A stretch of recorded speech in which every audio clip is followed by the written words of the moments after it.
All right, so the last part of our show that we're going to do every week is going to be a short movie review.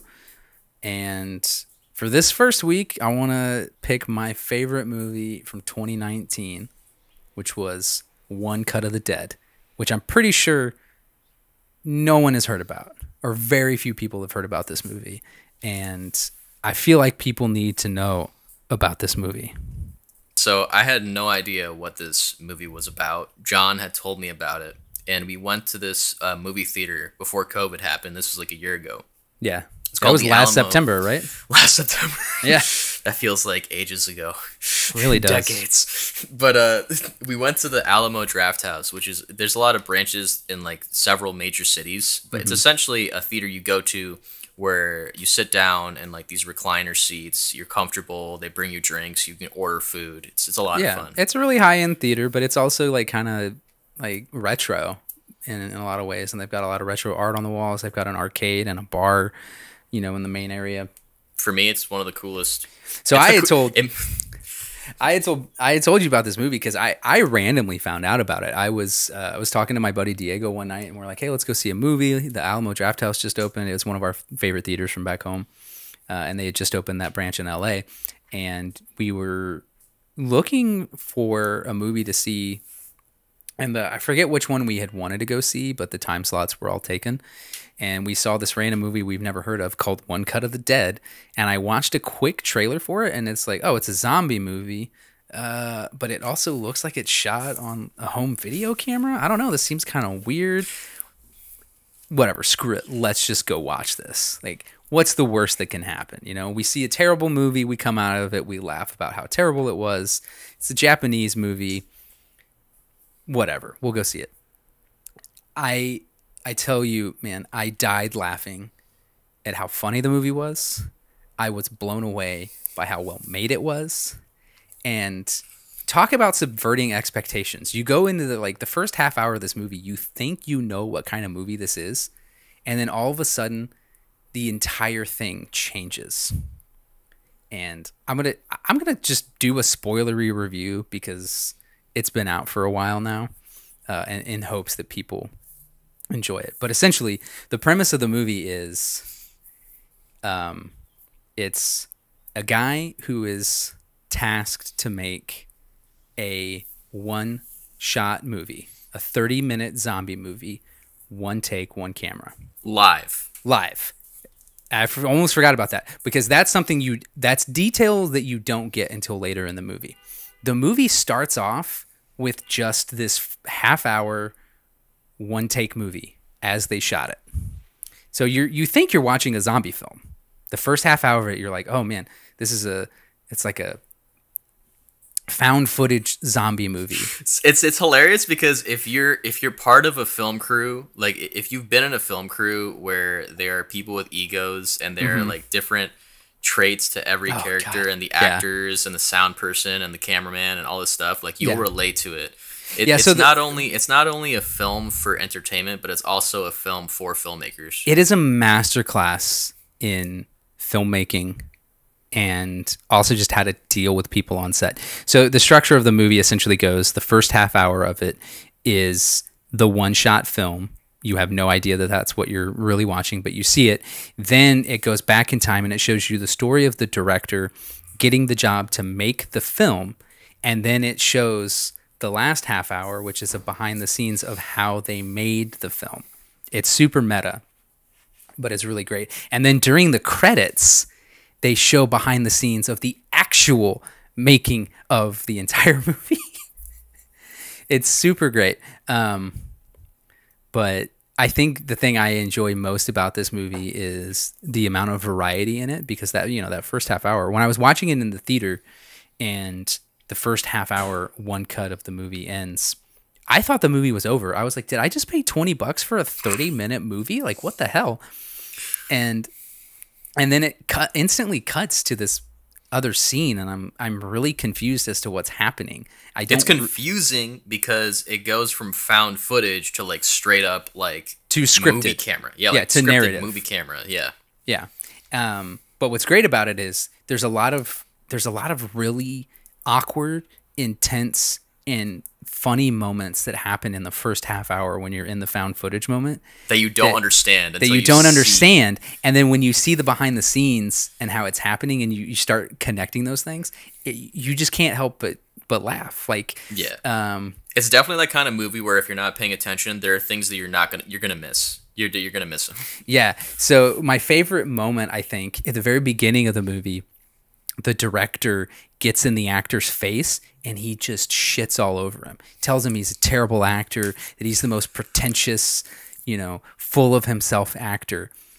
And what happens when you get into the narrative portion where they're explaining how the film came together, the actor was actually that way. He's like this super pretty boy, super pretentious guy, and the director hated him.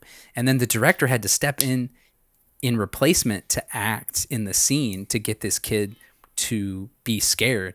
And so he just literally told him the truth about who this character was. Oh man, it's such a great movie. As someone who has dealt with like just the intricacies and the details of filmmaking, this is gonna hit home for you. Mm-hmm. So I think one thing I really kind of want to talk about is my favorite thing about going and watching movies is considering how would I make this movie? If we were going to go shoot this movie, what would our approach be?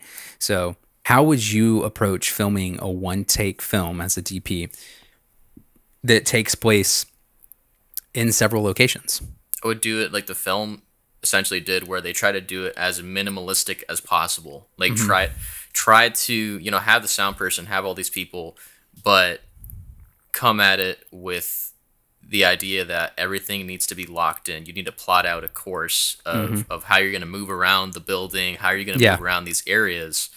And to do that is really difficult. One movie that did that really well recently was 1917. Yeah, which we will review on another week because that movie is amazing.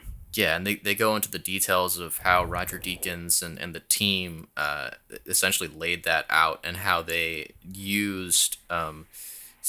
also used the editing to mask and essentially cut the shots together to make it look like a one take. Yeah, that's great. I mean, that's something I've done a lot in editing. Is you find things that are crossing frame, or you purposely use poles, different things to use as a mask to blend two different takes together, especially on moving shots. When I do a lot of corporate work of events where people are moving around, I'll constantly use people walking in front of the camera to just transition to another shot. There's all sorts of cool tricks that you can do to kind of make everything feel seamless like that. I think for me, the big thing I noticed for One Cut of the Dead was they didn't use any lighting. They relied entirely on natural light. They used a camera that did an auto aperture, which you almost have to do when you're going from indoor to outdoor. They just use a standard cam. And you're right. I think another one of my favorite parts of the movie is when they get to the kind of the behind the scenes making of the short film, is how you constantly have to adapt in a one take. Someone trips or something happens, something unscripted, unplanned happens, and literally everyone on set kind of has to be on their toes and be prepared to adapt to that situation. Yeah. And I think that's one thing that filmmaking teaches you, is just patience and perseverance in the moment. Like, all right, we don't have the piece of equipment, or something happened. How do we now adapt to make this shot work, to make this scene work? And if you are well with stressful situations, I feel like as a person you can easily do that. Yeah, I agree. Like I said, this was one of my favorite movies from 2019. Overall, I would say cinematography was, I don't know, I give it an 8. I think they did the one shot very well. I think all of the actual film part of it that takes place after the found footage part of the film, it's pretty basic. It's just standard coverage. Nothing really too amazing about that. But how they pulled off the one shot was, in my mind, one of the best one shots I think I've ever seen. Editing, again, great. Overall, highly recommend this movie, especially if you're into filmmaking. I think So this is your best of 2019? This is my best of 2019. Okay. Yeah, hands down. Maybe not the best movie of 2019.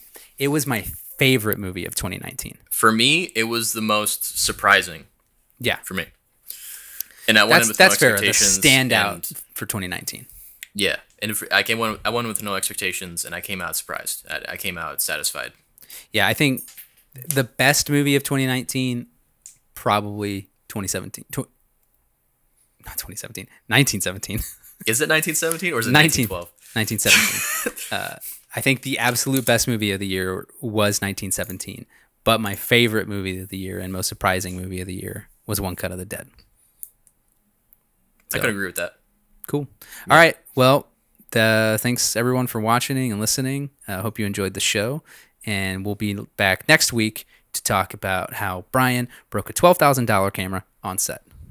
That's a lie. That is totally a lie. But hey, jeez.